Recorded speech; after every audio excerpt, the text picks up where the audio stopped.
Hi. According to the EPA, America ranks 6th in the world production of waste per person. For example, Americans toss out 25 billion styrofoam cups annually, which will persist in landfills for over 500 years. So how much waste do you think that you get rid of, or that I get rid of? And how much do we reduce, recycle, or reuse on a given day?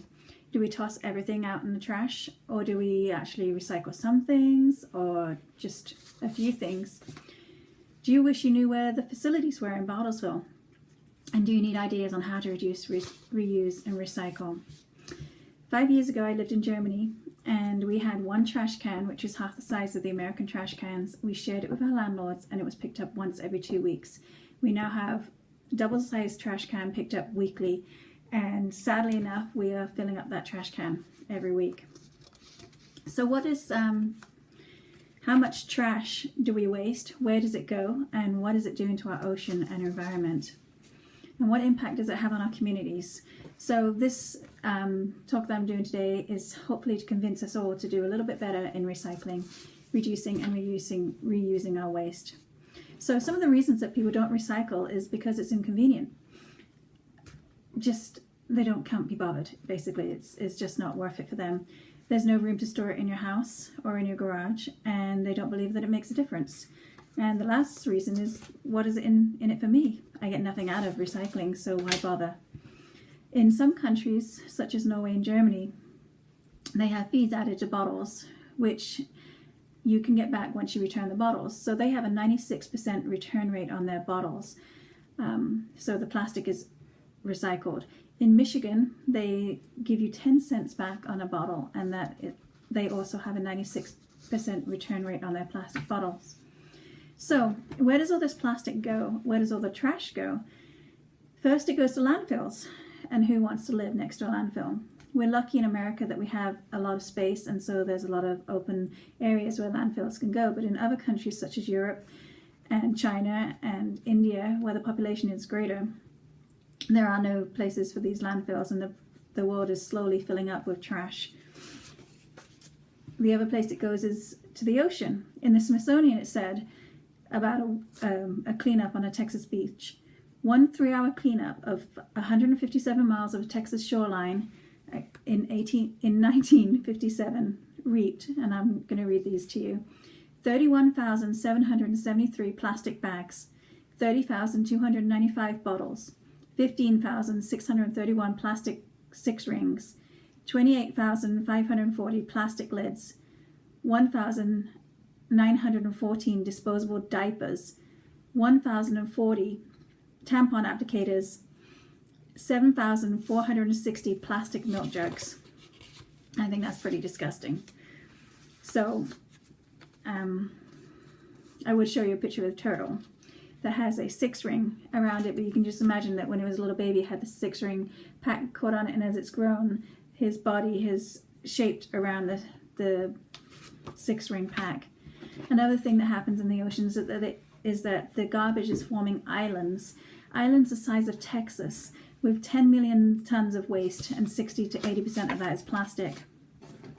The last place that our trash goes is that it's sometimes burned, which causes gases, and sometimes it's used back for energy, but the whole topic of burning our trash is controversial because of the gases and because of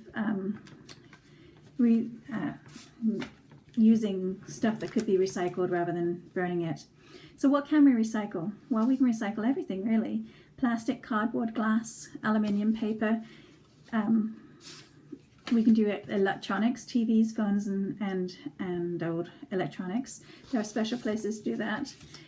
We can compost our food and the food waste, like eggshells and egg cartons.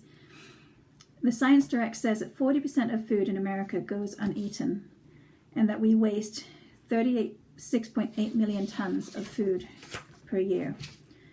So it's pretty disgraceful when there's so many people that are hungry. So why should we recycle? Plastic and aluminium can be made into new things. It saves energy on building new things from scratch. There's less air pollution once you not having to recreate everything from new. So that reduces the greenhouse emissions. from the transportation of the products and the creating of the products. Papers and cardboards can be made into new paper and cardboard products. Clothes can be donated to the needy. You can compost your food and donate it to local gardens, art projects, etc. So, some ideas on how we can reduce and recycle and reuse. You can reduce what you buy. Just don't buy stuff that you don't need. Shop from your fridge first. I cleaned out my closets the other day and I actually threw away a whole trash bag of out-of-date food, and I found that I had 7 bottles of barbecue sauce in my cupboard. Use reusable water containers and use containers instead of zippy bags. We can buy second-hand. You get a better deal, you get discounts, and it saves energy from the products being created from scratch. When we recycle, there are less products in the landfill. It helps the community by giving to the poor, and even furniture can be donated. Habitat for Humanity collects furniture too. So where can we go here locally in Bartlesville? I've given you a handout. There's a regular waste deposit thing downtown on 10th and Virginia. They do have pickup services that I've listed on the handout. There are also electronic and scrap metal recycling services. We can give our compost, if we don't want to use it in our own gardens, to community gardens such as Life Church and Mary Martha. We can make a difference if we commit to reduce, reuse, and recycle. We can sign up for a recycling pickup. We can plan our meals and buy only what we need. So in conclusion, I want to just mention that as Americans, we do waste a lot of stuff, more than most people in the whole world. And it's not going away. The landfills are not going anywhere, and they'll just get bigger and bigger, and they'll creep into our communities eventually. Plastic ends up in the ocean, and it's killing the wildlife. We can make a difference if we reduce, reuse, and recycle. Please commit with me today.